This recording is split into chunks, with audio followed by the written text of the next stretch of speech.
स्वागत है आप सभी का अपनी हेमरेजिक कंडीशन में। प्रीवियस कुछ लेक्चर्स से अपन लगातार जो 3 डिजीज कंडीशन को डिस्कस कर रहे थे, जिनमें शामिल थी अबॉर्शन, एक्टोपिक और मोल। ये तीनों कंडीशन भी हेमरेज कैटेगरी की थी। लेकिन वेरी फर्स्ट लेक्चर में आपको बताया था मैंने कि हेमरेजिक कंडीशन को 2 में डिवाइड किया था अपन ने, अर्ली हेमरेज और लेट हेमरेज। वायबिलिटी से पहले वाले, वायबिलिटी के बाद वाले।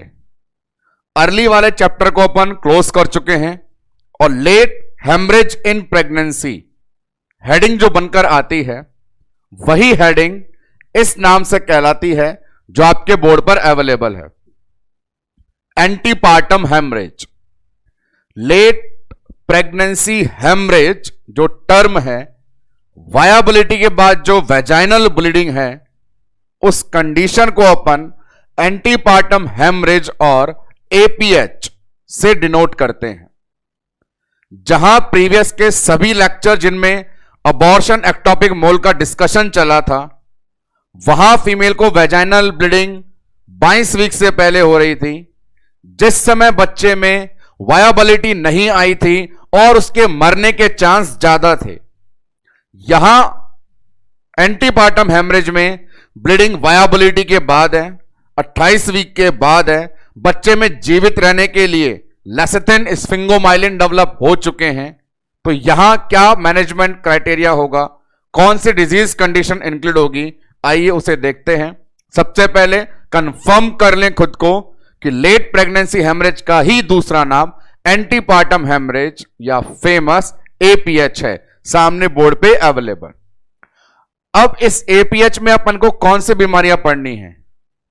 जहां अर्ली हेमरेज में आप लोगों ने 3 बीमारियां पढ़ी थी, एपीएच में कितनी बीमारियां पढ़नी है, उसके लिए एक और ग्राफिकल प्रेजेंटेशन देखिए जो हमें आइडिया देकर के जाएगा कि एपीएच अपने अंदर किसे इंक्लूड करता है। तो एक प्रेजेंटेशन सामने बोर्ड पे अवेलेबल है, यहां देखें। कंप्लीट एपीएच में मिलने वाली कंडीशंस का विद इंसिडेंस प्रेजेंटेशन सामने बोर्ड पर है। जहां फोकस करना है, अटेंशन देना है, उसी पे गौर करेंगे। 1 बाय 1 देखें। एपीएच के अंदर 70%, 70% कम नहीं होता दोस्तों, प्लेसेंटल ब्लीडिंग कही जाती है, जहां फेमस नाम प्लासेंटा प्रीविया और एब्रप्टिव प्लासेंटा होते हैं। 70% एपीएच के अंदर इन्हें शामिल किया जाता है। प्लेसेंटल ब्लीडिंग, प्लेसेंटा प्रीविया और एब्रप्टिव प्लेसेंटा, यही 2 हमें भी पढ़नी है। कारण उसका आगे देख सकते हैं। 70% के बाद में 25%, ये बात मेजर हो गया, 25% के लिए लिख रखा है अनएक्सप्लेन, मतलब जो अपने पास टर्म आती है इडियोपैथिक, पता नहीं किस कारण से। जिसका इसको पता नहीं तो हमें कैसे पता होगा।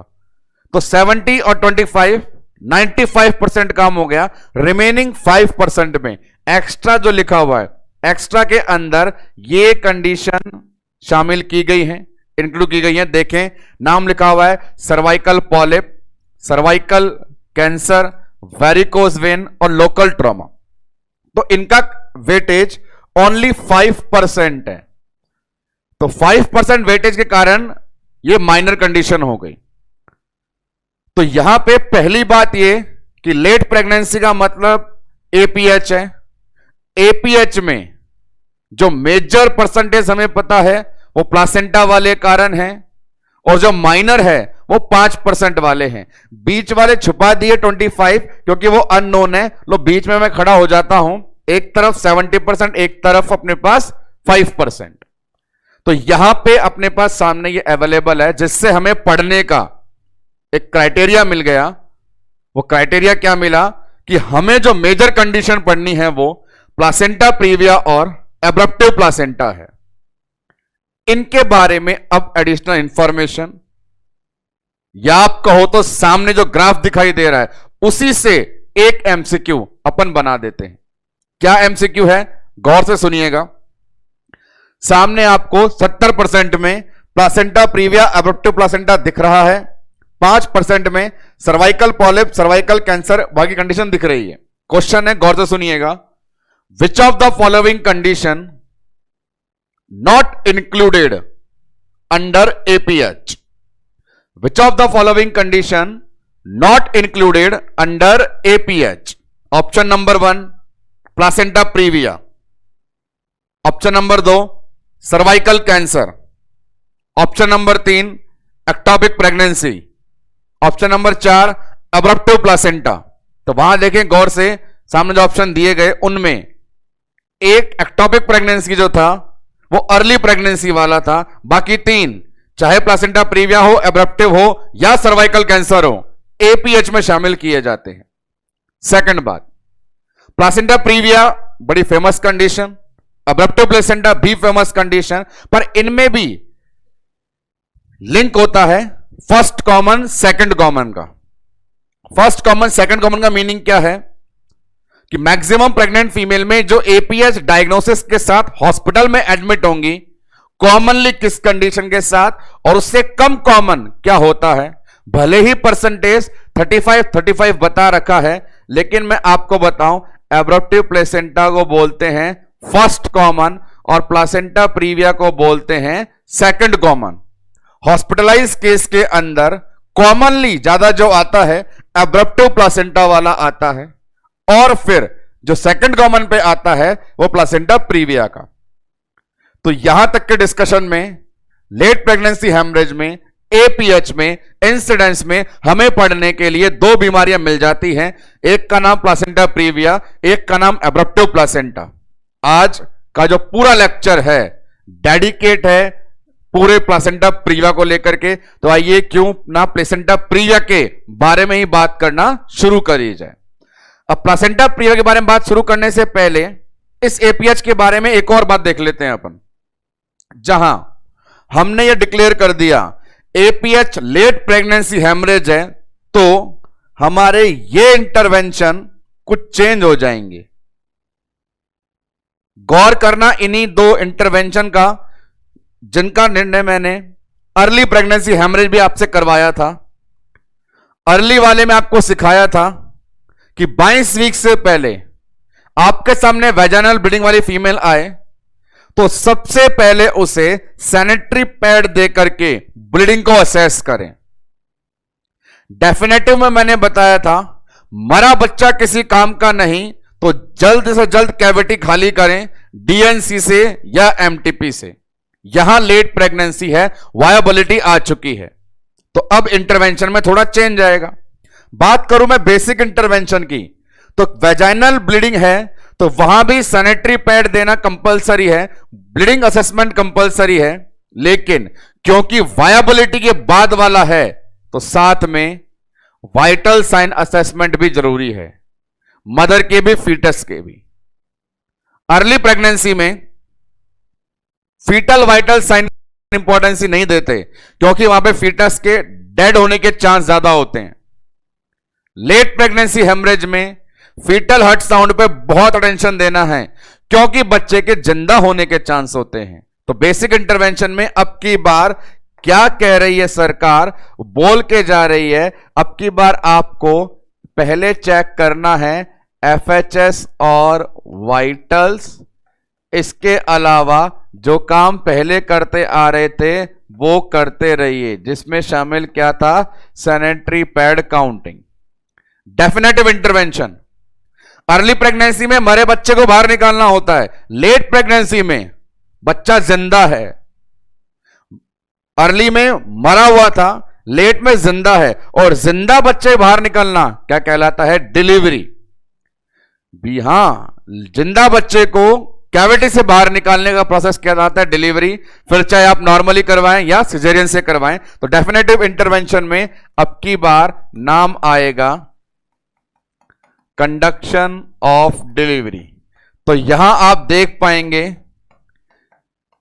कि हम हमारे इस बीमारी वाले यूनिट में सबसे पहले जिस बीमारी हेमरेज को लेकर के आए थे उसने भी अपने डिस्ट्रीब्यूशन से, क्लासिफिकेशन से किस प्रकार आपको इंटरवेंशन में डिफरेंस बताया। यही हेमरेज जब 22 वीक से पहले अर्ली में था तो उस समय मरे बच्चे को बाहर निकाल रहा था, और जब ये हेमरेज वायबिलिटी के बाद 28 वीक के बाद आ रहा है तो ये जिंदा बच्चे को बाहर निकाल रहा है, और जिंदा बच्चे को बाहर निकालना डिलीवरी कहलाता है। ये चीजें थोड़ा ध्यान रखेंगे तो चाहे प्लासेंटा प्रीविया हो या एब्रप्टिव प्लासेंटा हो को मैनेज इजीली आप कर पाएंगे। तो अब आ जाते हैं अपन अपनी फर्स्ट कंडीशन जिसका नाम है प्लासेंटा प्रीविया। देखें उसके लिए भी सामने बोर्ड पे अवेलेबल एक डायग्राम, एक स्कीम ऑफ प्रेजेंटेशन क्या बता रही है अपने बारे में। प्लासेंटा प्रीविया डायग्राम को देख करके दो ही चीज बतानी है, इसका मीनिंग और इसके डेफिनेशन। डायग्राम को देखते ही मीनिंग और डेफिनेशन हमें क्लियर होने चाहिए। तो देखें सबसे पहले प्लासेंटा प्रीविया क्या लिखा हुआ है, ये फर्स्ट। प्रीविया का मतलब होता है फर्स्ट, और फर्स्ट का मीनिंग पहले में। पहले में यूटेराइन कैविटी में प्रेग्नेंट फीमेल में बहुत सारी स्ट्रक्चर होती हैं। फीटस है, प्लासेंटा है, अम्लाइकल कोड है। फीटस है, प्लासेंटा है, अम्लाइकल कोड है। नॉर्मल लेबर में या डिलीवरी में पहले बच्चा आता है फिर प्लासेंटा आता है। लेबर में आपने सीखा है पहले बच्चा बाद में प्लेसेंटा, लेकिन इस बार इस बीमारी में प्लासेंटा प्रीविया में प्लासेंटा क्या बोले, पहले मैं जाऊंगा बाद में तू आएगा। तो पहले मैं जाने की रट यदि प्लासेंटा लगा लेता है तो बीमारी प्लासेंटा प्रीविया कहलाती है। यह था बीमारी का मतलब। आपके साथ भी आपके जीवन में आपके बहुत सारे दोस्तों के साथ कभी कोई काम कंप्लीट करने की टास्क आई हो तो आपका भी ऐसे बोलता है, नहीं भाई पहले मैं, देख पहले मैं बाद में तुम, ऐसा होता है। तो पहले मैं इस बार प्लासेंटा ने कहा बच्चे को, और पहले मैं के चक्कर में ये प्लेसेंटा जो होता है ऊपर फंडस के पास अपर सेगमेंट में, नीचे पहले आकर के लोअर सेगमेंट में छा गया और डेफिनेशन बना गया। What is definition? In this condition there is partial और complete lower implantation of placenta.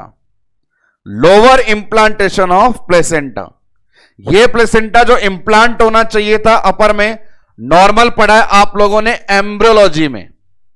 Embryology में नॉर्मली डिस्कस किया कि प्लासेंटा का इंप्लांटेशन होता है अपर सेगमेंट में फंडस के पास, और इस बीमारी में अपन बोल रहे हैं नीचे पहले आने के चक्कर में लोअर इंप्लांटेशन हो गया, बीमारी प्लासेंटा प्रीविया। तो सामने बोर्ड पर देखें प्लासेंटा प्रीविया क्या कह रहा है, इंप्लांटेशन इन लोअर सेगमेंट, और लोअर सेगमेंट में आकर के बैठ गया सर्विक्स के ऊपर और ब्लीडिंग करवा रहा है 28 वीक के बाद, इसलिए बीमारी का नाम प्लासेंटा प्रीविया। तो प्लासेंटा प्रीविया नाम की बीमारी क्या है अपने बारे में बताती तो एक शब्द से और एक परिभाषा से बताते हुए आगे बढ़ना होता है। शब्द क्या है, पहले मैं जाऊंगा। कौन किसको बोला? प्लासेंटा बच्चे को बोला। परिभाषा क्या है कि प्लासेंटा इंप्लांटेशन जो अपर सेगमेंट में होना चाहिए था वहां ना होकर के कहां हो गया, लोअर सेगमेंट में हो गया। नेक्स्ट वन, ये बीमारी बड़ी इंटरेस्टिंग है, छोटे बड़े एमसीक्यू, एनक्लेक्स लेवल के एमसीक्यू अपने अंदर लाती है। समय समय पे जैसे जैसे एमसीक्यू आते जाएंगे मैं आपको बताता जाऊंगा। शुरुआत एमसीक्यू की इनिशियल इंटरवेंशन और डेफिनेटिव इंटरवेंशन से हो सकती है, पर प्लासेंटा प्रीविया स्टार्ट हुआ है तो इसका एमसीक्यू अब स्टार्ट होता है। मोस्ट इंपॉर्टेंटली समरी जब करने जाएंगे तो 7 से 8 एमसीक्यू इस लेक्चर के एंड में रटा करके जाएंगे, और उनमें फर्स्ट एमसीक्यू को बताने का समय आ गया, और वो है एग्जैक्ट ईटियोलॉजी। बहुत बार एमसीक्यू में सवाल पूछा गया है प्लासेंटा प्रीविया की एग्जैक्ट ईटियोलॉजी। क्यों ये प्लासेंटा जबरदस्ती कर रहा है बच्चे से पहले नीचे जाने की, ऊपर क्यों नहीं टिक रहा? कारण बताएं, एग्जैक्ट बताएं, सर ना खाएं। एग्जैक्ट आंसर है डिफेक्टिव डेसिडुआ। वही डेसिडुआ जो न्यूट्रिशन का भंडारा, खाना खजाना कहलाता था, प्रेग्नेंट फीमेल की एंडोमेट्रियम को डेसिडुआ कहते थे। उसमें न्यूट्रिशन भरा होता था और उसी न्यूट्रिशन के लालच में हमारा ब्लास्टूला डेसिडुआ से अटैच होकर के इंप्लांटेशन पूरा करता था। उसी डेसिडुआ में डिफेक्ट हो गया तो सामने ये कांड हो गया। ये एग्जैक्ट इटियोलॉजी है। संपूर्ण रामायण आप देखें हेडिंग ईटियोपैथोजेनेसिस के नाम से, तो सामने बोर्ड पे नाम अवेलेबल है, ईटियोपैथोलॉजी और ईटियोपैथोजेनेसिस। एक एक करके बड़े ध्यान से मेरी बातों को सुनेंगे। चित्र अच्छा लग रहा हो तो 2 मिनट के लिए आप इसे निहार भी सकते हैं। उसके बाद जैसे मैं एक एक शब्द बोलूं आप भी उसी को फॉलो करते हुए आगे बढ़ेंगे। सीन समझाता हूं इस कंडीशन को देखते हुए। क्या हुआ, यहां पर ये अवेलेबल है अपने पास फर्टिलाइज हुआ जायगोट जो मोरुला बन गया। हमने पढ़ा है ये मोरुला फैलोपियन ट्यूब से निकल करके यूटेराइन कैविटी में आता है और यूटेराइन कैविटी में आने के बाद इंप्लांटेशन होने के लिए फंडस वाले हिस्से के पास जो डेसिडुआ है वहां जाता है। जैसे ही ये ब्लास्टूला फंडस के पास वाली डेसिडुआ के पास गया, क्यों गया था? न्यूट्रिशन के लिए। उस डेसिडुआ ने कहा मेरे पास नहीं है, क्या नहीं है? न्यूट्रिशन नहीं है जो लेने आए हो।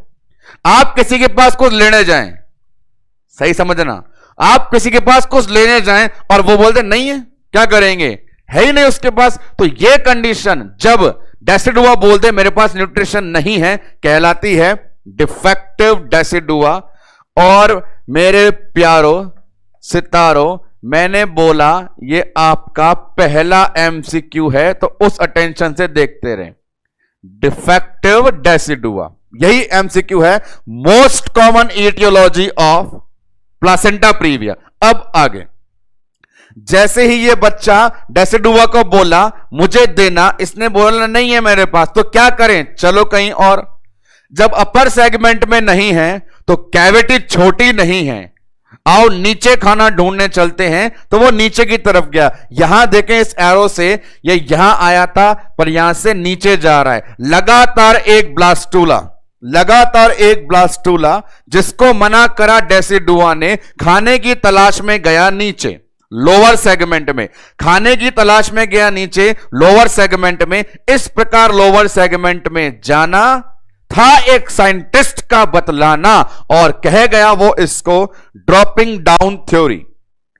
ड्रॉपिंग डाउन थ्योरी, डाउन का मतलब नीचे, ड्रॉप का मतलब गिरना, न्नीचे की तरफ गिरना। अरे कौन नीचे गिर गया? ब्लास्टूला नीचे गिर गया। अरे क्यों नीचे गिर गया? अरे ऊपर कुछ नहीं मिला। अरे क्या नहीं मिला? न्यूट्रिशन नहीं मिला। अरे क्यों नहीं मिला? डिफेक्टिव डेसिडुआ थी, आ गया नीचे। अब बात करते हैं नंबर 3, एक ब्लास्टूला जो आगे जाकर के सिंसाइटोसाइटो बनाता है और अपने अंदर से विलाई निकालता है। विलाई पता होना चाहिए, निकलते बच्चे से हैं और जाते डेसिडुआ में हैं न्यूट्रिशन के लिए। नॉर्मल एम्ब्रियोलॉजी की कसम, यदि आप भूल गए इसको सनम मार डालेगी। नॉर्मल एम्ब्रियोलॉजी बोलती है कि बच्चा निकालता है विलाई और जाते हैं वो डेसिडुआ के पास न्यूट्रिशन लेने के लिए। नॉर्मली वो सारे के सारे विलाई चले जाते हैं अपर सेगमेंट में। एंडोमेट्रियम डेसिडुआ पूरे यूट्रस में है पर सारे विलाई कहां जाते हैं? अपर सेगमेंट में, क्योंकि हाई न्यूट्रिशन का मिलता है अपर सेगमेंट में। लेकिन जब नहीं मिलता एक जगह तो भटकना पड़ता है बहुत जगह। एक जगह ही इंसान को सब कुछ मिल जाए तो क्यों वो अपने मन को बहला के हर जगह मुंह मारने जाए? यहां ब्लास्टूला को ऊपर जहां एक जगह मिलना चाहिए था वहां नहीं मिला और ये देखो यहां यहां यहां यहां जाने कहां कहां नहीं भटका। ये जो एरो हैं ये बता रहे हैं हर जगह विलाई निकल करके ढूंढ रहे हैं, कोई तो दे दे, कोई तो दे दे, न्यूट्रिशन दे दे, खाना दे दे। नॉर्मली क्या होता था, ये सारे विलाई एक जगह जाते थे और आज हर जगह जा रहे हैं। नॉर्मली एक जगह क्यों जाते थे? एक जगह न्यूट्रिशन मिलता था। आज हर जगह क्यों भटक रहे हैं? पता नहीं कहां मिलेगा। यह लाइन कहलाती है कोरियोनिक विलाई की हालत क्या हुई। कोरियोनिक विलाई की हालत क्या हुई? तो मैं देता हूं आपको 2 option, unidirection, multi direction. Unidirection, multi direction. एक जगह जाते तो यूनि डायरेक्शन, हर जगह जा रहे हैं तो मल्टी डायरेक्शन। यहां पे कैसे हो गए? Multi direction. तो कोलोनिक विलाई कैसे हो गए? Multi direction. इसका आइडिया लगा करके मुझे जवाब दे सकते हो, नॉर्मल प्रेगनेंसी में कैसे होते हैं? यूनि डायरेक्शन, एक जगह। क्या फायदा होता है यूनि डायरेक्शन का, क्या नुकसान हुआ मल्टी डायरेक्शन का, इसका पता मैं हूं आपको बतलाता। एक जगह ही प्लेसेंटा होता अपर सेगमेंट में, वहीं से न्यूट्रिशन मिलता तो होता मोटा ताजा। और जब मल्टी हो गया तो चारों दिशाओं में खिंचने के कारण यहां ऐसे फैल गया, ऐसे फैल गया तो वो हो गया पतला, झिल्ली नुमा, पतला झिल्ली नुमा, थिन मेम्ब्रेनस और टंग शेप। मुंह खोल के जीभ फैला देते हैं, वैसे भी फैल गया, और जो फैल गया वो टंग शेप हो गया, टंग शेप हो गया, फैल गया। ये प्लासेंटा की हालत हो गई। और इसी बेस पे एक स्ट्रॉन्ग चीज बताऊंगा मैं आपको इस प्रेजेंटेशन में। यहां देखो सामने मैंने क्या लिखा कि रिजल्ट क्या हुआ, प्लासेंटा हर जगह फैल गया तो पतला हो गया, झिल्ली नुमा हो गया, जीभ की तरह फैल गया, थिन पतला, मेम्ब्रेनस झिल्ली, टंग फैला। हालत किसकी? प्लासेंटा की। ऐसा क्यों हुआ? क्योंकि वो एक पे जगह नहीं रहा, हर जगह फैला। और ऐसे होता भी है, आप अपने जीवन में देख लेना, यदि एक फिक्स ठिकाने पे रहोगे, एक के साथ रहोगे तो अच्छे हष्ट-पुष्ट दिखोगे, हर जगह मुंह मारोगे तो हालत भी थिन मेम्ब्रेनस और फैली हुई हो जाएगी। इसका दुष्परिणाम सुनिए, एक जगह होता तो मजबूत बना रहता, लॉयल कहलाता, ईमानदार कहलाता। अब बात समझ जाइए, आप अपनी वाली के साथ हैं और अपनी वाली के ही साथ हैं, एक के साथ ही हैं, तो यह रिश्ता क्या कहलाता है? अटूट बंधन बन जाता है। लेकिन जब हर जगह मुंह मारोगे, कहीं के भी नहीं रह पाओगे। सबसे रिलेशन कैसा होगा? कमजोर। क्या होगा? वीक कनेक्शन होगा। यह वीक कनेक्शन क्यों है? क्योंकि यहां पे आपका प्लेसेंटा झिल्ली नुमा है। तो यहां पे यह बताना चाहते हैं कि इस प्लासेंटा का कनेक्शन यूट्रस की दीवार से स्ट्रॉन्ग है या वीक है? वीक है। रिश्ते मजबूत होते हैं तो अपने आप संभल जाते हैं, और यदि कमजोर होते हैं तो उन्हें संभालना पड़ता है। यह प्लासेंटा प्रीविया की समरी हो रही है दोस्तों। अगले 2-3 मिनट में आने वाले हर शब्द को ध्यान से सुनोगे तो मैनेजमेंट तक आप आसानी से पहुंच जाओगे, पूरे 1 घंटे लेक्चर को सुनने के बजाय। कि इस कंडीशन में प्लासेंटा इतना दुबला पतला और यूट्रस के साथ इसका कनेक्शन बड़ा कमजोर। ऐसा कमजोर कनेक्शन रखना पड़ता है बड़ा संभाल के, इसलिए मदर को देते हैं सलाह आराम की, रेस्ट इज द बेस्ट। दूसरी बात, यह नाजुक रिश्ता कभी भी है टूट सकता, और जिस दिन टूटेगा उस दिन ब्लीडिंग हो जाएगी। उस दिन क्या हो जाएगी? ब्लीडिंग। तो ब्लीडिंग कब होगी और कब नहीं होगी? यदि नाजुक रिश्ता संभला तो ब्लीडिंग भी नहीं है, और नाजुक रिश्ता टूटा तो ब्लीडिंग शुरू हो गई। अरे ये रिश्ता नाजुक क्यों है? क्योंकि आप हर जगह मुंह मार रहे हैं। और ऐसा क्यों कर रहे हैं? क्योंकि जो ओरिजिनल था उसने देने से मना कर दिया। तो this is the detail aetiopathology process of placenta previa. चाहे तो एक शब्द में समरी करके एग्जामिनर का मुंह बंद कर दें, या पूरी बात को कंसेप्ट के द्वारा ध्यान से समझ करके बीमारी को पकड़ लें। एक लाइन का सवाल यह है, most common aetiology of placenta praevia, जवाब देना है डिफेक्टिव डेसिडुआ। डिटेल बोलनी है तो क्या होगा? डेसिडुआ ने खाना नहीं दिया, ब्लास्टुला नीचे गिरा, हर जगह खाना ढूंढने से दुबला पतला झिल्ली नुमा हो गया। अब आपसे कोई पूछे ब्लीडिंग क्यों होगी? ब्लीडिंग क्यों होगी? जो मैंने सिखाया जवाब दे जाना। क्या? यदि नाजुक रिश्ता टूट जाए तो समझिए ध्यान से, कॉज ऑफ ब्लीडिंग का कारण क्या लिखेंगे? Separation of placenta from uterus. Cause of bleeding का आंसर क्या है? Separation of placenta from uterus. और इसके सेपरेट होने के चांस इतने ज्यादा क्यों बता रहा हूं? क्योंकि कनेक्शन कैसा है? वीक है। और ये चांस बन जाते हैं जब कोई भी एक्टिविटी हो जाए। यदि प्रेगनेंसी में कर दी आपने एक्टिविटी, अभी मैंने सिखाया रिश्ता है संभालना तो आराम करना है, कोई काम नहीं करना है, लेकिन यदि कोई एक्टिविटी करी जिससे नाजुक रिश्ते पे असर पड़े तो ब्लीडिंग शुरू हो जाएगी। जैसे गायनेकोलॉजिस्ट ने फिंगर एग्जामिनेशन पीवी कर दिया, तो पीवी करेगा तो सर्विक्स के ऊपर प्लासेंटा पड़ा है, वो टच हुआ और उसके हिलते ही कनेक्शन टूट गया, ब्लीडिंग शुरू, पीवी कर दिया। अब जरूरी नहीं एग्जामिनर ही हो और उस रास्ते में पीवी ही हो। क्रांतिकारी गतिविधि सेक्सुअल इंटरकॉर्स हुआ, झटके लगे, प्लासेंटा टूट गया, खून बहा।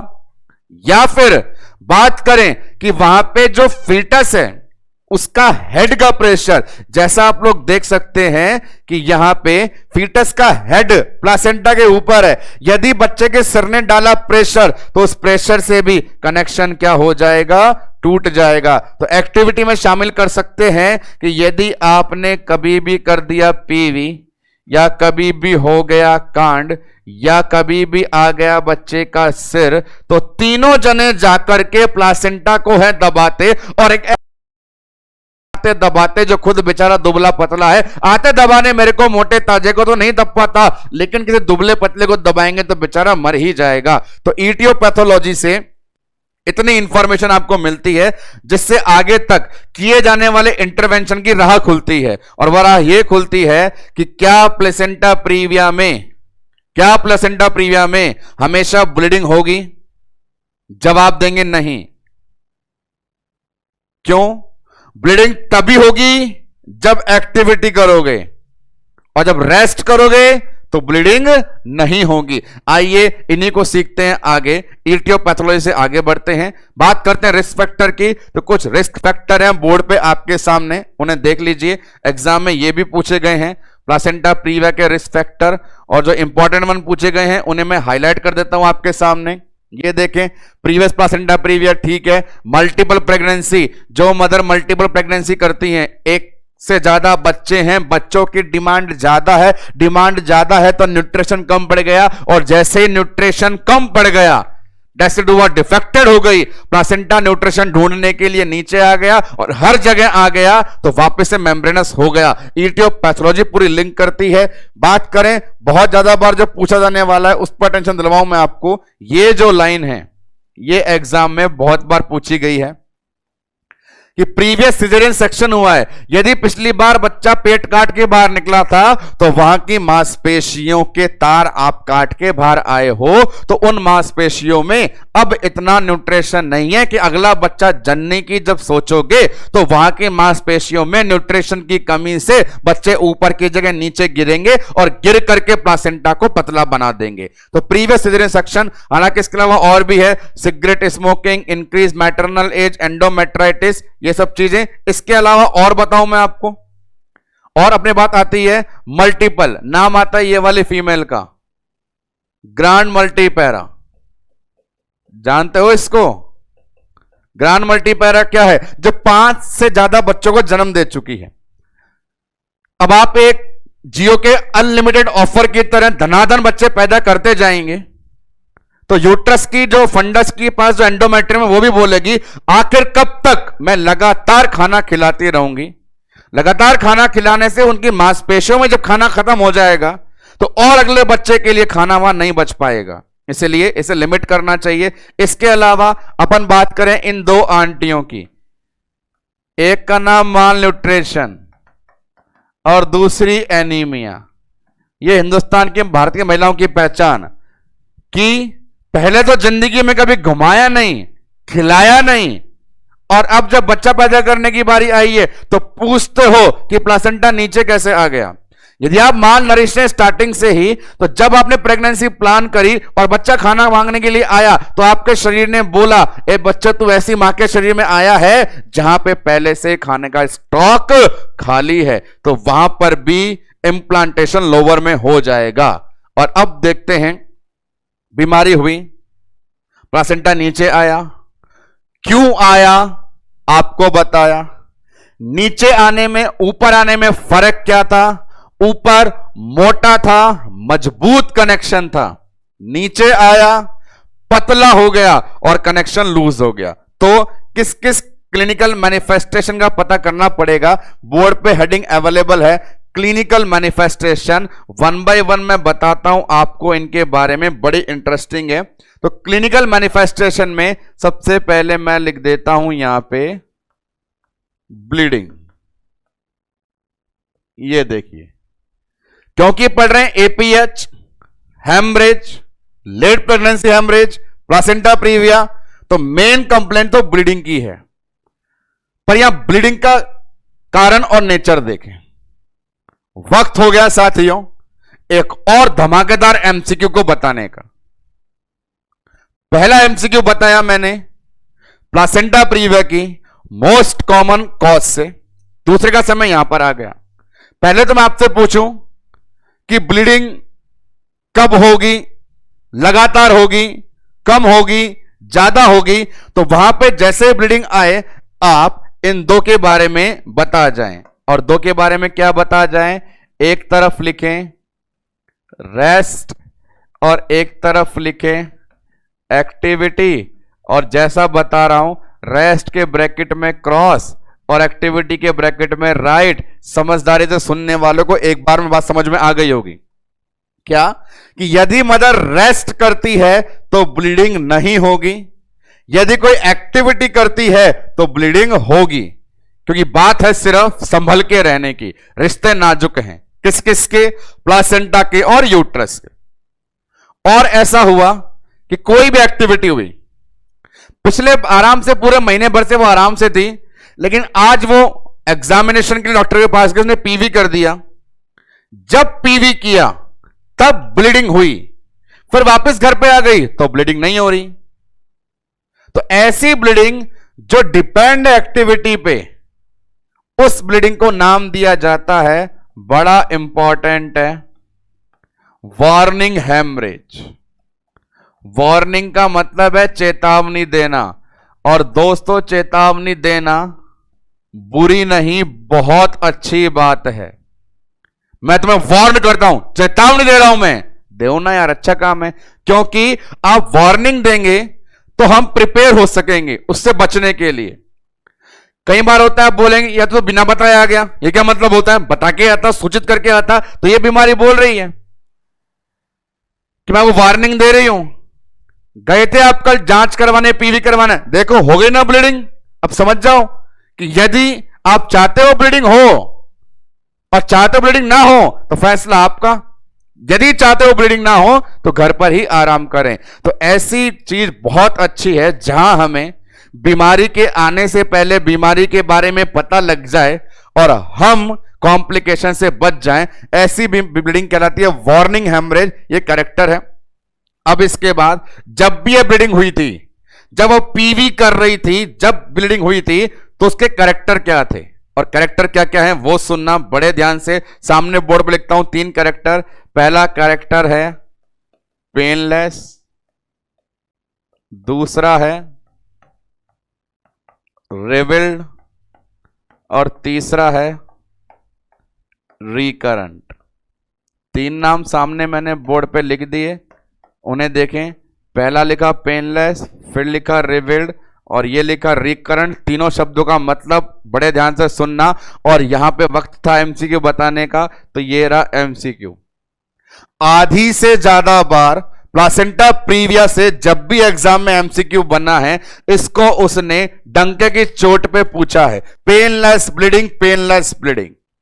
अभी तक हेमरेज चाहे अर्ली क्यों ना हो गया हो, एक भी कंडीशन ऐसी नहीं थी जहां दर्द ना हुआ हो, क्योंकि टूटा है तो दर्द होगा दोस्तों। लेकिन पेनलेस ब्लीडिंग की हेडिंग के साथ यदि कोई एमसीक्यू आता है और बीमारी के बारे में पूछना चाहता है, तो हर बार वो बीमारी हमारी प्लासेंटा प्रीविया होती है। अब बात करें पेनलेस, इस ब्लीडिंग में दर्द क्यों नहीं है, तो अपने आप समझ जाओ। दर्द कब होता है? जब कोई मजबूत अलग होता है, जब कोई वीक अलग हो गया तो फर्क नहीं पड़ता। आपका किसी के साथ बहुत स्ट्रांग था, वो चला गया या चली गई, तो आज भी रात को सैड स्टेटस अपलोड करते हैं। और यदि आपका किसी के साथ ऐसे ही था, भाड़ में कोई दिक्कत नहीं है, तो उसके जाने से फर्क नहीं पड़ता। तो क्योंकि यहां पे कनेक्शन वीक था, ईटियोपैथोलॉजी से लगातार बात चलती आ रही है, कनेक्शन स्ट्रांग था या वीक था, तो वीक कनेक्शन टूटे तो पता भी ना चले, स्ट्रांग टूटे तो कायनात हिल जाए। तो वीक टूटा इसलिए दर्द हुआ ही नहीं। इसलिए आपसे पूछें प्लासेंटा प्रीविया की ब्लीडिंग पेनफुल होती है या पेनलेस, जवाब क्या देंगे? पेनलेस। आखिर दर्द क्यों नहीं हुआ? क्योंकि कनेक्शन कमजोर था। आगे, रिविल्ड का मतलब होता है दिखाई देना। रिविल्ड शब्द का मतलब लिखना चाहूं तो रिविल्ड का मतलब होता है दिखाई देना। ठीक है, क्योंकि इस बीमारी के अंदर प्लासेंटा एकदम एग्जिट गेट के ऊपर बैठा हुआ है। बाहर निकलने का रास्ता क्या है? सर्वाइकल ओस, और उसके ऊपर कौन बैठा हुआ है? प्लासेंटा। तो जैसे खून बहेगा एग्जिट गेट से तुरंत बाहर निकल जाएगा, तो सारा खून बाहर निकल जाता है, दिखाई देता है, इसलिए रिविल्ड बोलते हैं। रिकरेंट का मतलब क्या है? एक होता है कंटिन्यूअस, एक होता है रिकरेंट। कंटिन्यूअस मतलब एक बार चालू हो गई तो लगातार बहती बहती बहती रहेगी। रिकरेंट का मतलब जब भी एक्टिविटी करोगे ब्लीडिंग होगी, नहीं करोगे रुक जाएगी। एक्टिविटी ब्लीडिंग, नहीं करी रुक गई। तो ये जो ब्लीडिंग है लगातार नहीं होती, रुक रुक के होती है। जब जब यहां एक्टिविटी होती है तब तब वहां पे ब्लीडिंग होती है, लगातार नहीं। इसीलिए इस ब्लीडिंग को बोला आपने रिकरेंट। और यहां मैं कर दूं एक सौदा बराबरी का, तो सुनना दोस्तों, प्लासेंटा प्रीविया के बाद अगले लेक्चर में जब एब्रप्टिव प्लेसेंटा चलेगा तो वहां पर एक एक पॉइंट का कंपैरिजन चलेगा। यहां पर पेनलेस है, एब्रप्टिव में पेनफुल बोलूंगा। यहां रिविल्ड है, वहां रिविल्ड कंसील्ड दोनों बोलूंगा। यहां रिकरेंट है, वहां पे एब्सेंट और कंटिन्यू बोलूंगा। इसलिए हर एक पॉइंट का कंपैरिजन चलेगा। और कंपैरिजन जिनका चलेगा वो कौन कौन है, तो ध्यान से सुने। सिम्टम में शामिल, आपको वार्निंग दे दी। वार्निंग देने की मतलब आप पहले से तैयार हो गए, और तैयार हो गए तो मतलब बच्चे को बचा लेंगे या नहीं? बच्चे को बचा लेंगे। बच्चे को बचा लेंगे तो लिखते हैं FHS प्रेजेंट। यदि हमें बीमारी होने से पहले पता चला जाए तो हम बीमारी को रोक सकते हैं, और रोक लिया तो बच्चे को बचा लिया। बच्चे को बचा लिया तो FHS प्रेजेंट है। हार्ट साउंड आ रहे हैं। साइज ऑफ यूट्रस की बात करूं, सिखाया मैंने अबॉर्शन के अंदर, यदि बच्चा जिंदा तो साइज अकॉर्डिंग टू गेस्टेशन। तो बात करें तो यूट्रस का साइज है वो कैसा मिलेगा? अकॉर्डिंग टू गेस्टेशन को मैंने कहा था POG।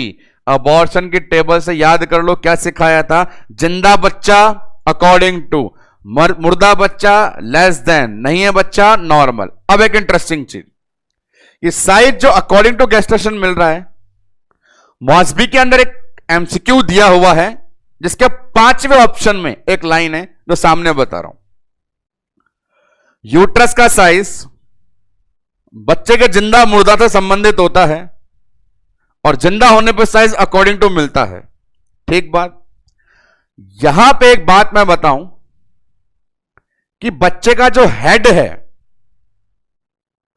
वो लास्ट ट्राइमेस्टर के लास्ट दिनों में लोअर सेगमेंट में एंगेज होने के लिए पेल्विस में आता है, लेकिन प्लासेंटा प्रीविया में लोअर सेगमेंट खाली नहीं है, वहां पहले से ही प्लेसेंटा टिका हुआ है। ऐसी कंडीशन में बच्चा का जो हेड है उसका नेचर होता है फ्री फ्लोटिंग। फ्री, मैं तो फ्री हूं, फ्लॉट मैं तो घूमूंगा। हेड अंतिम दिनों में हो जाना चाहिए फिक्स और एंगेज, पर जहां फिक्स होता है, जहां एंगेज होता है, वो जगह खाली नहीं है, तो हेड फ्री फ्लॉट रहता है, और फ्री फ्लॉट घूमता है तो कभी कभी आकार बड़ा भी मिलता है। तो यूं तो जिंदा बच्चे के कारण साइज अकॉर्डिंग है, पर फ्लोटिंग नेचर के कारण कभी कभार आकार बड़ा भी दिखता है, तो वो भी लिख देते हैं। कई बार क्या बोलेंगे, more than POG related to floating head. सिर के ऐसे डुबकियां मारने से आकार बड़ा मिलता है।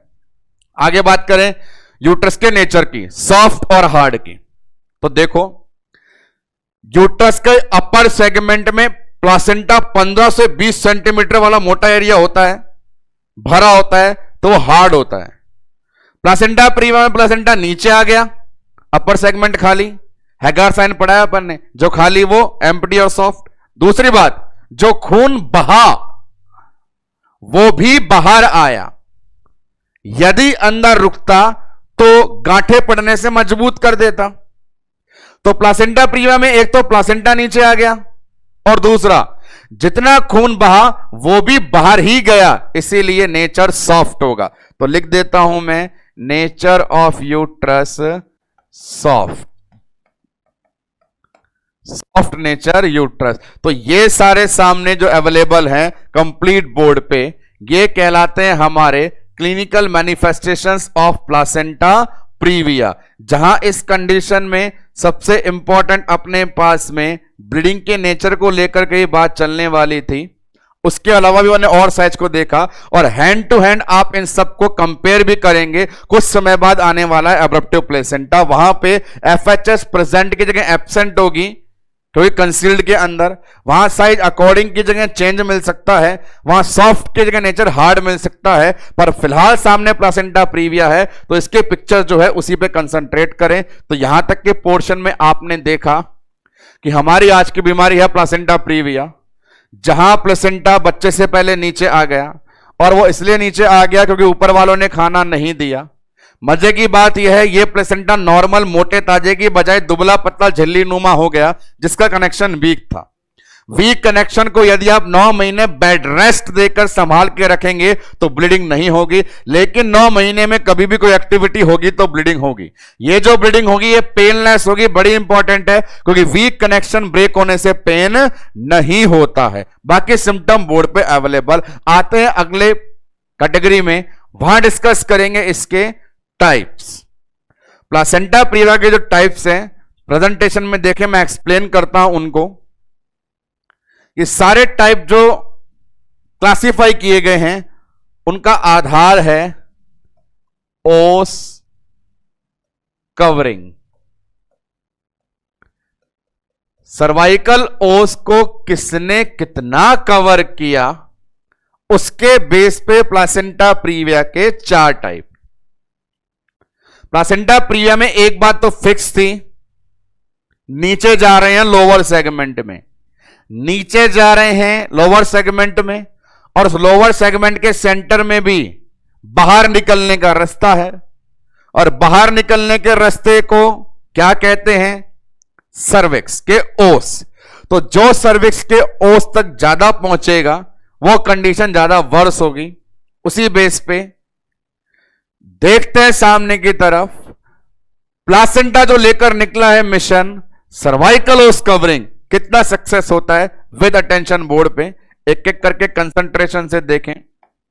टाइप 1, यहां पर देखें ये सर्विक्स का ओस है और प्लासेंटा इससे इतनी दूर है। इस कंडीशन में प्लासेंटा नीचे तो आया पर ओस को छू भी नहीं पाया, कवर करने की बात तो बहुत दूर है। मैं सिर्फ नीचे आया हूं, साइड में पड़ा हूं, ना टच कर रहा हूं ना कवर कर रहा हूं। ये टाइप 1 है, जिसे बोलते हैं नीचे आना और साइड में पड़े रहना, लो लाइंग और लैटरल। नीचे आना, साइड में पड़े रहना, लो लाइंग और लैटरल। आगे बढ़ो, अब की बार ये सर्वाइकल ओस है और ये रहा प्लासेंटा। प्लासेंटा ने अब की बार कोशिश करी आगे बढ़ने की और केवल टच किया। ये बोलेगा मैंने सिर्फ टच किया और कुछ नहीं किया। सही बता रहा हूं, केवल टच किया और कुछ नहीं किया, ये बड़ी इंपॉर्टेंट होती है। पहला वाला तो क्या बोला, मैं साइड में हूं, दूसरा केवल टच कर रहा है किनारे को, सिर्फ टच करता है तो नाम होता है मार्जिनल। Type 2 marginal. आगे बात करें, यहां देखो ये सर्विक्स है, ओस अभी बंद है और इतना कवरिंग चालू है, ये कवरिंग कंपेयर कर दे यहीं पर, अब की बार ये ओस है और कंप्लीट कवरिंग हो गई, तो इनके नाम ऐसे ही हैं, इनकंप्लीट और कंप्लीट। यहां चांद आधा है, यहां चांद पूरा है। यदि चांद आधा है तो आधा कवर किया इनकंप्लीट, यदि चांद पूरा है तो पूरा कवर किया कंप्लीट। तो वापस देखें, नीचे आया और साइड में पड़ा रहा, इसे बोल दिया लैटरल। आकर के टच किया, टच करना बहुत इंपॉर्टेंट है, तो नाम दिया मार्जिनल। आके आधा चांद बनाया तो नाम दिया इनकंप्लीट, और पूरा चांद बनाया तो नाम दिया कंप्लीट। चारों को डिफाइन करें इस बेस पे। ओस कवरिंग टाइप 1, ओस को टच भी नहीं करता है, साइड में पड़ा होता है। टाइप 2 केवल टच करता है किनारे पे। टाइप 3 कवर करता है केवल क्लोज कंडीशन में। टाइप 4 कवर करता है चाहे कंडीशन ओपन हो या क्लोज हो। उनको ऐसे सर्कल से भी बता रखा है। ये देखिए, ये सेंटर में सर्विक्स है, ये प्लेसेंटा साइड में पड़ा, लैटरल, सेंटर में सर्विक्स, प्लेसेंटा किनारे पे मार्जिनल, सेंटर में सर्विक्स आधी ढकी हुई इनकंप्लीट, सेंटर में सर्विक्स पूरी ढकी हुई कंप्लीट। इन्हीं सब के नाम सामने बोर्ड पे कहलाते हैं अवेलेबल। ये टाइप 1 लो लाइंग या lateral, type 2 marginal, type 3 incomplete, type 4 complete. 4 नाम दिए गए हैं। अब इन सबके अंदर जो इंटरेस्टिंग चीज है वो आपको मैं बताता हूं वन बाय वन। 4 नाम लिख दिए, सारा काम हो गया। पहले आता है टाइप 2 पे। टाइप 2 पे नाम लिखे हुए एंटीरियर और posterior. Type 2 anterior, type 2 posterior. ये क्या कहना चाहते हैं कि जो कवरिंग हुई है वो किस तरफ हुई है, किस साइड हुई है। एंटीरियर पोस्टीरियर जैसे शब्द आते हैं, ये लोअर सेगमेंट है, और लोअर सेगमेंट का मतलब रिलेशन पेल्विस से है, और पेल्विस के अंदर मैंने आपको ब्रिम पढ़ाई है और यह भी समझाया, जब भी है पोजीशन का मामला सामने आता तो ब्रिम का वो गोला हमेशा अपने बारे में बता के जाता। ब्रिम का वो गोला, वो सर्किल यदि आपको याद हो, जहां पे कहते थे जो ऊपर की तरफ होता है वो सैक्रम वाला पोस्टीरियर, और जो नीचे की तरफ होता है वो आगे वाला एंटीरियर प्यूबिस वाला। जो जितना ऊपर है वो पोस्टीरियर, जो जितना नीचे है वो एंटीरियर। अब इस लिहाज से आपको 2 छोटे से डायग्राम बना करके दिखाता हूं, डिफरेंशिएट करके सीखिएगा, लर्न कीजिएगा। ये अपने पास में यूटेराइन कैविटी और सेंटर में सर्विक्स, ये यूटेराइन कैविटी और सेंटर में सर्विक्स। एक बार टच किया ऊपर से, एक बार टच किया नीचे से, ये टच बड़ा टचिंग होता जा रहा है। तो देखो सामने की तरफ इन दोनों के नाम देने हैं आपको, एंटीरियर पोस्टीरियर।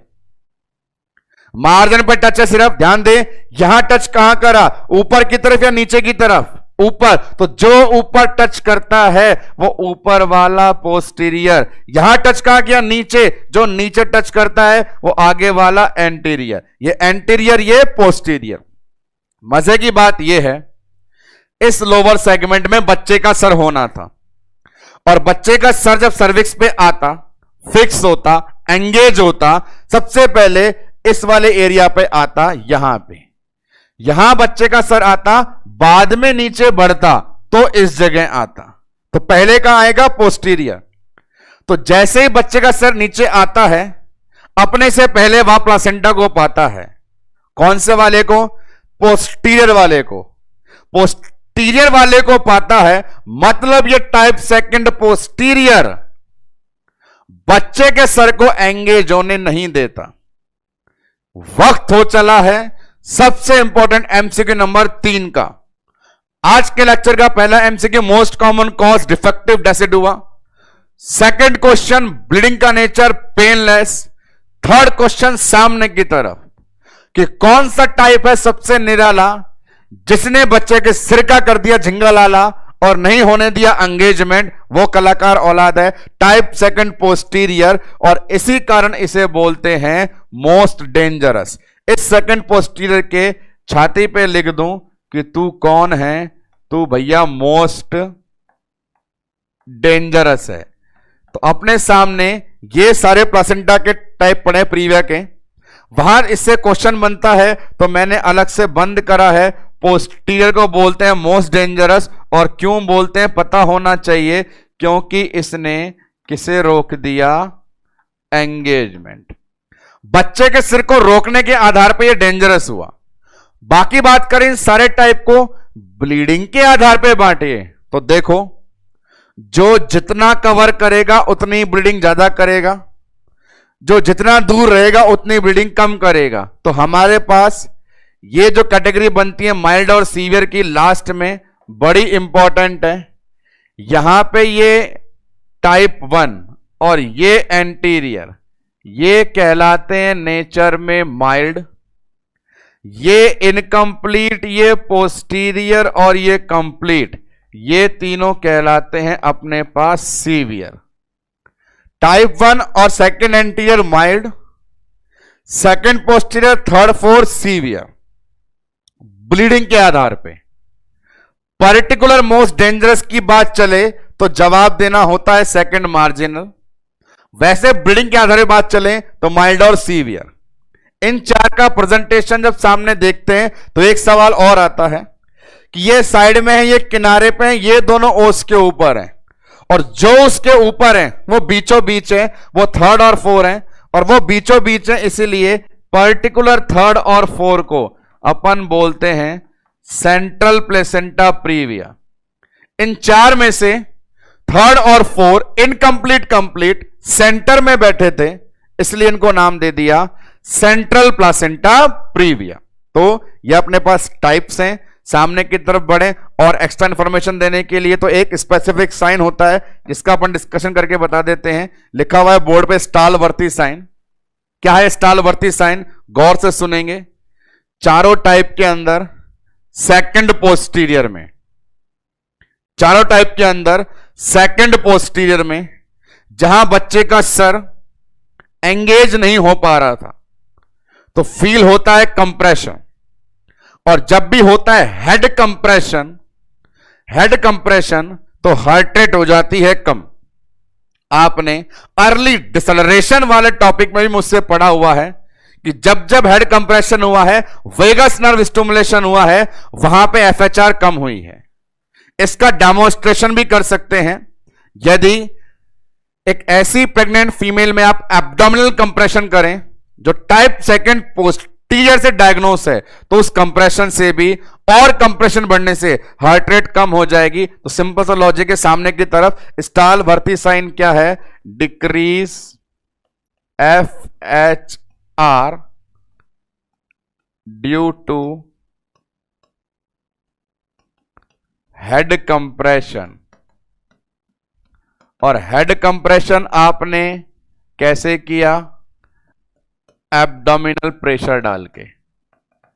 एब्डोमिन पे डाला प्रेशर, हुआ हेड कंप्रेस और हार्ट रेट हो गई नीचे, और ये मिलता है सिर्फ किसमें, टाइप सेकंड पोस्टीरियर में।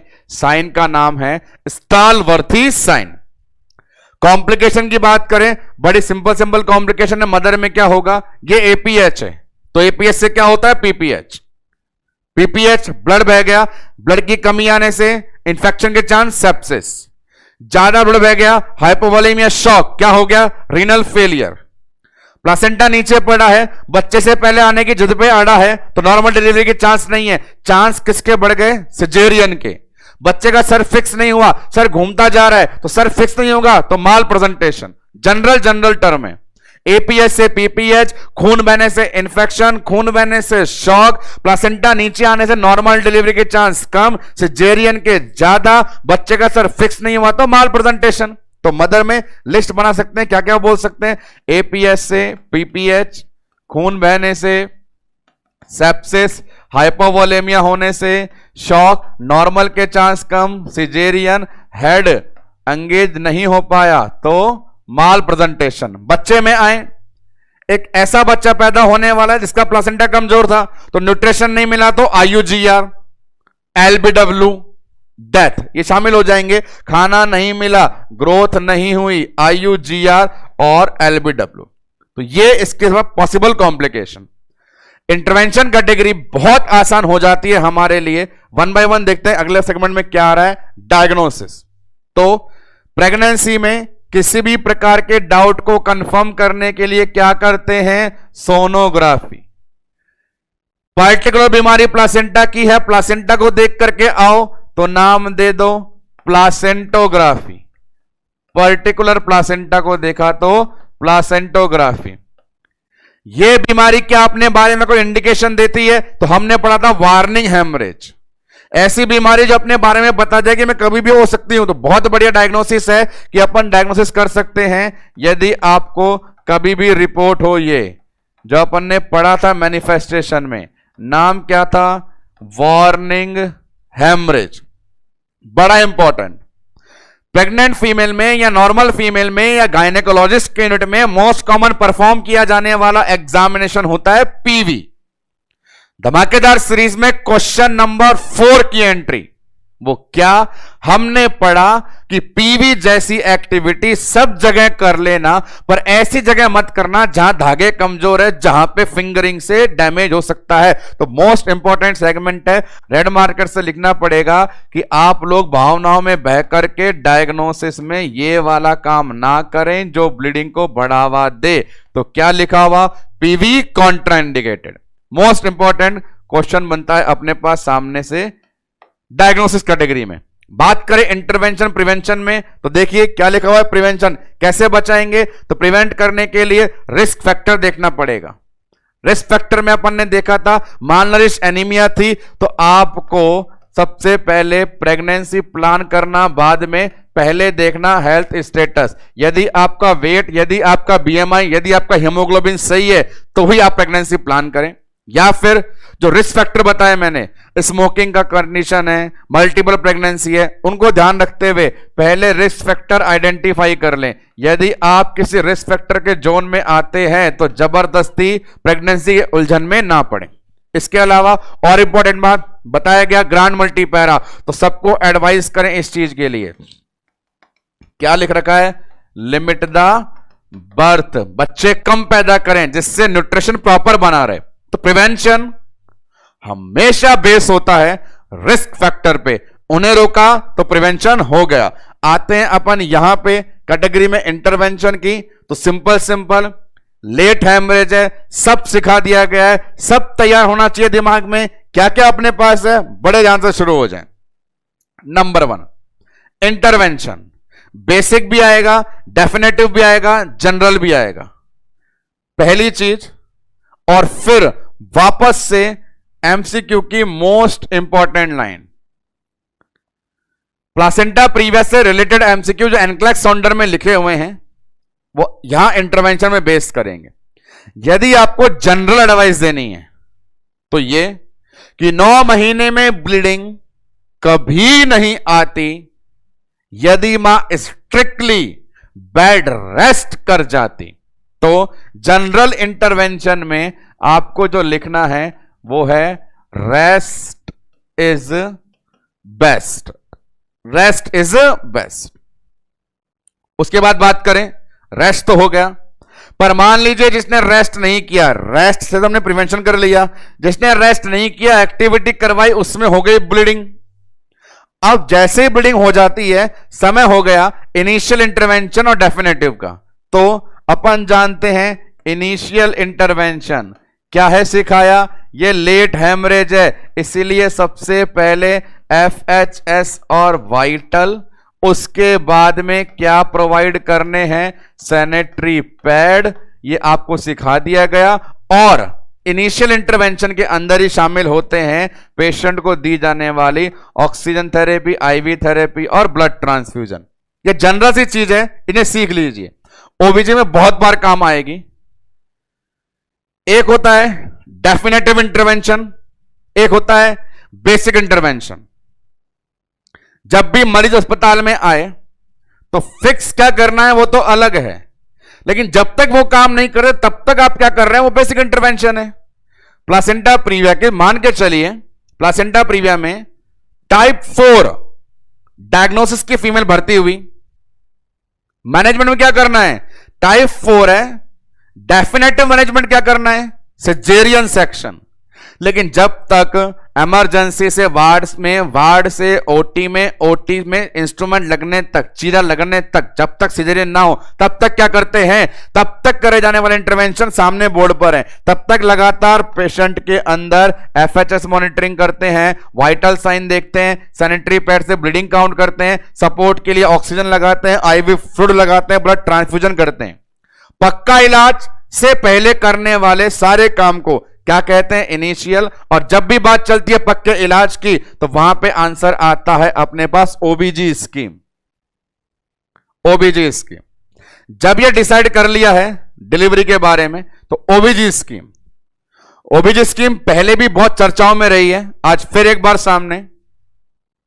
ओबीजी स्कीम में दो ही पहलू होते हैं, एक्सपेक्टेंट मैनेजमेंट करना है या एक्टिव मैनेजमेंट करना है। तुरंत किया जाने वाला काम या बाद में भी कर सकते हैं। आपके सामने हॉस्पिटल में दो केस हैं, एक ऐसा केस है जिसे तुरंत अटेंड करना पड़ेगा, एक ऐसा है जहां वेट कर सकते हैं। जहां वेट कर सकते हैं वो एक्सपेक्टेंट है, जहां तुरंत करना है वो एक्टिव है। एक्सपेक्टेंट का मतलब वेट कर सकते हैं डिलीवरी के लिए, एक्टिव का मतलब डिलीवरी इमीडिएट करनी पड़ेगी। ओबीजी स्कीम का मतलब सिर्फ डिलीवरी की बात चल रही है, डिलीवरी अभी करे या नहीं।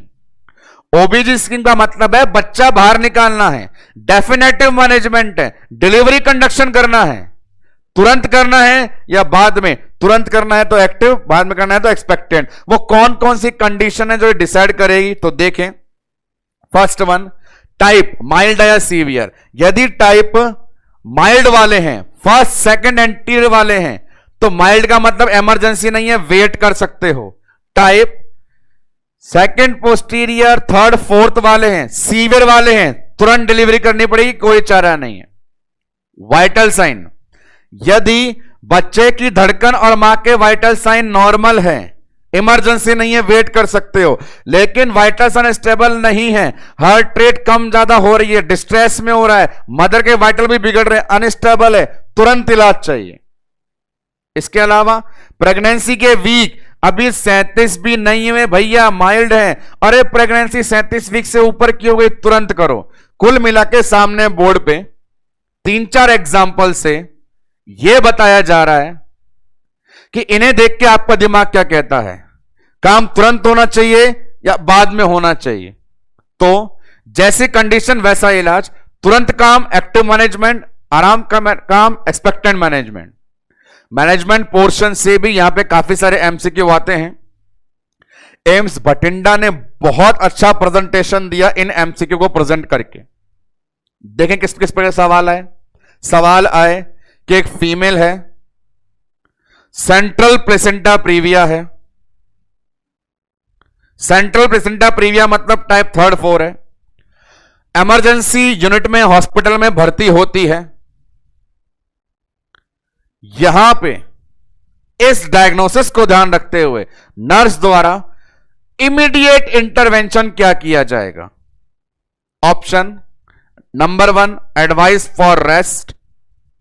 Number 2, prepare for USG. Number 3, immediate FHS assessment. Number 4, cesarean section. लगाओ दिमाग। सेंट्रल प्लेसेंटा प्रीविया है, सीवियर कंडीशन है, पर इनिशियल इंटरवेंशन पूछा है। सामने बोर्ड पे जो दिखाई दे रहा है वो डेफिनेटिव इंटरवेंशन है। इनिशियल बेसिक का होते हैं, ये रहे सामने। क्या वहां पे रेस्ट की एडवाइस देंगे? नहीं, अस्पताल में भर्ती है, बीमारी है। सोनोग्राफी करेंगे? नहीं, बता दिया है टाइप 4 है पहले से ही। डिलीवरी करेंगे? हां करनी है, पर तुरंत नहीं पूछा है। तुरंत पूछा है तो आंसर क्या देना है? एफएचएस देखेंगे। लैंग्वेज पढ़ो, समझो, जवाब दो, नौकरी पाओ, प्रतियोगिता। आपसे क्या पूछना चाहता है?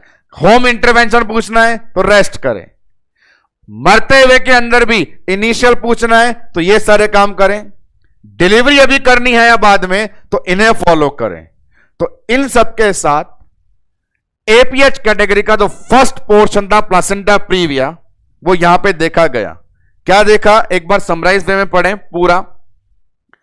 एंटीपार्टम हेमरेज है, लेट प्रेगनेंसी हेमरेज का दूसरा नाम। मैक्सिमम 2 कंडीशन डिपेंड है, प्लासेंटा प्रीविया और एब्रप्टिव। आज का लेक्चर प्लासेंटा प्रीविया, कल का लेक्चर एब्रप्टिव प्लासेंटा। बता दिया गया लेट हेमरेज में इंटरवेंशन, बेसिक इंटरवेंशन में ब्लीडिंग असेसमेंट से पहले एफएचएस आती है, क्योंकि यहां बच्चा जिंदा है। अर्ली में मुर्दा था तो एफएचएस नहीं था। डेफिनेटिव में बच्चे को बाहर निकालना है, वो डिलीवरी कहलाएगी। अर्ली में मुर्दा बाहर निकाला था। प्लासेंटा प्रीविया पहले मैं आऊंगा, लोअर में आऊंगा। क्यों आएगा? खाना नहीं है, नीचे गिर गया, multiple exact cause defective decidua. हर जगह मुंह मारने से पतला झिल्ली नुमा जीभ के जैसा, कनेक्शन एकदम वीक। जिस दिन हुई एक्टिविटी टूटे तार बहा खून। रिस्क फैक्टर मैनिफेस्टेशन के अंदर धमाकेदार चीज आपको वार्न कर देगा पहले से ही, तो बचाव कर सकते हैं। Painless bleeding, solid MCQ, weak connection टूटा इसलिए दर्द नहीं हुआ। कंपैरिजन वाले सारे मैनिफेस्टेशन टाइप देखे 4 सामने की तरफ।